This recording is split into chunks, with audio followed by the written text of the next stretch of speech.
अरे छोटकी ना नदिया सोते आ जाते रही बहरीना आ दया रे देवारा देखावे हरियर न मरीना आ देख ई तो गावल का ना अरे मारेलु लहर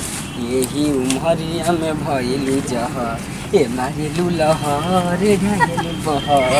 यही उमरिया में भइलु जहर। एगो देखा यही पकड़ है देना को अरे नेहुरी हम आगना बहरनीना आ दया रे गड़ गइले कर हमन के काटावाना हाइयो सकुलिया से ओए लोग कुछ देवारवाना आ दया रे धई मुहा पोछले रुमलियाना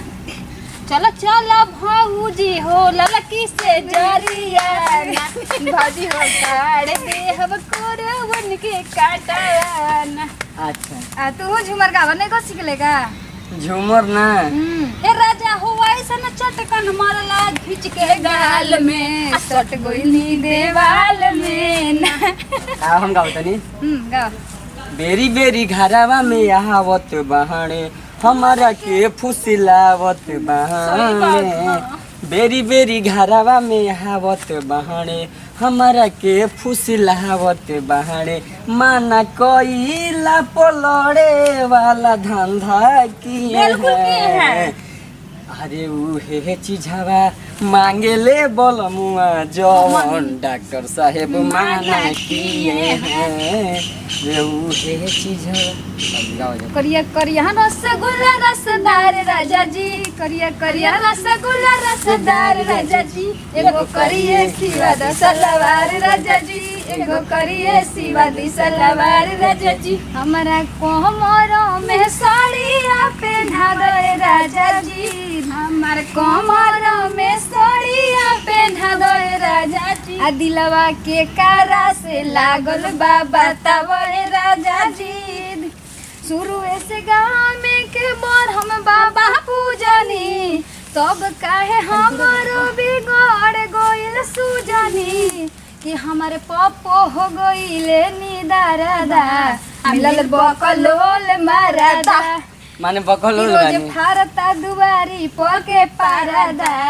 मिलल बकलोल मारदा दिल्ली जन कर राजा आ झटे लगावा झटकी जिला घरवे में हिली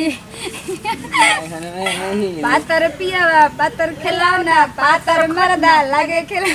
कमती महार की हमारा के फंसवल सरे बंगली मिया हमती महार के हमारा के फंसवल सरे बंगली अरे हवा ना बेयार हो हे हरवा काहे हिलेला बिना रे मर्दा के कमरिया काहे हिलेला आ चोलिया के बन पिया हाथवा से खोलेला पिया दांतवा से खोलेला चले के न होया मारे अरे कहतनी कुछ एगो औरी तनी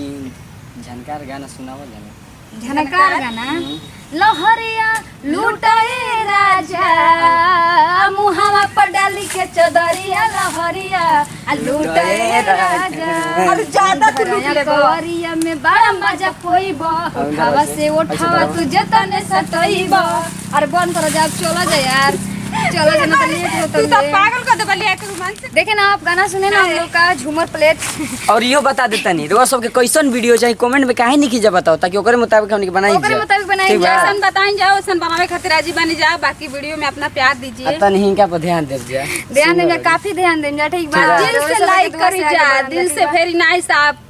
लोग पूरा सपोर्ट करें ठीक है बाय मिलल जाइले वीडियो में नेक्स्ट टाइम में